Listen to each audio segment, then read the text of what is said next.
मातेश्वरी भगवती सुकंडा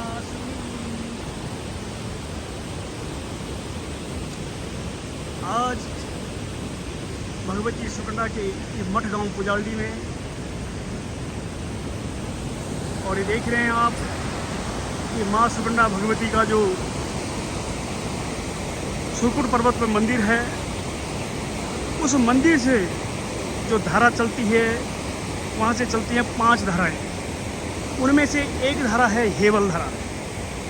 तो हेवल धारा का जो उद्गम स्थल है वो भगवती श्री श्री सुकंडा के सुरकुट पर्वत पर है, और वहाँ से चलती है ये हमारी हेवल नदी, जो कि पुजालडी भगवती के मठ होते हुए और फिर नागनी खाड़ी होते हुए भगवती गंगा में शिवपुरी ऋषिकेश में जो है समाहित हो जाती है। और देखो बड़े उफान पर है, बहुत सुंदर एक छोटा सा यहाँ पर पुल है, और इस पुल पर देखो आप ये बहुत बड़ी नदी है। जब कभी समय रहा होगा और मैंने सपोज आज से 100 साल पहले ये पुल नहीं होते थे, तो सब लोग कैसे इस नदी को पार करते होंगे, ये विचारने प्रश्न और करते थे, क्योंकि नदी के दोनों तरफ जो है खेती होती थी, और उन खेतियों को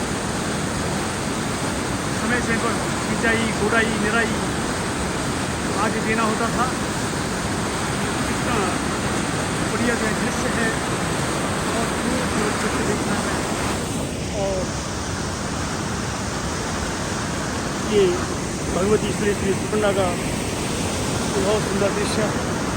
अब देखिए यहाँ से बड़े उफान पर नदी चल रही है, और पिछले साल इससे भी भयंकर उफान पर आई थी, और नदी ने यहाँ से रास्ता अपना बदल दिया था, और उस रास्ते में यहाँ पर लोगों के खेत होते थे जिनमें धान इत्यादि उगाए जाते थे, आज सब खत्म हो गए।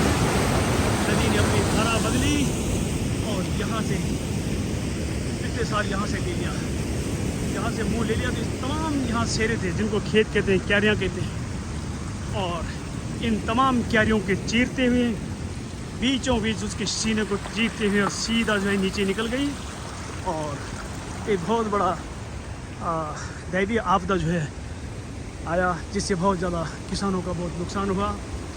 और मुझे लगता नहीं कि सरकार से उस अनुदान इसके लिए मिला हो, क्योंकि किसी ने पैरवी नहीं करी होगी। उसके लिए पैरवी करनी पड़ती है समय पर, और शायद ही किसी जनप्रतिनिधि ने इस पर पैरवी करी हो, और पैरवी नहीं करी तो किसानों का कुछ नहीं मिला।